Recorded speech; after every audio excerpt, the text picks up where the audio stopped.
This is how to create service account in Entra ID. In your Microsoft Entra Admin Center, you can go to Entra ID and click Overview.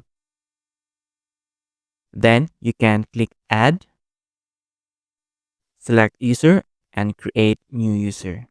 Add a user principal name, let's say Wayne, and we'll put display name as Wayne. We will then copy this password and store it in a safe place. We will click Next, and we'll add identity,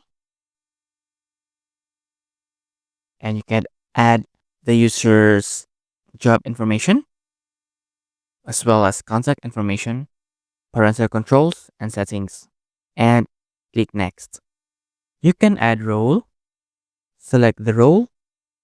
Okay, let's choose application developer and attribute log reader and click select and click next and then click create. Then go to users and you will see the newly created user. So this is how to create service accounts in Entra ID.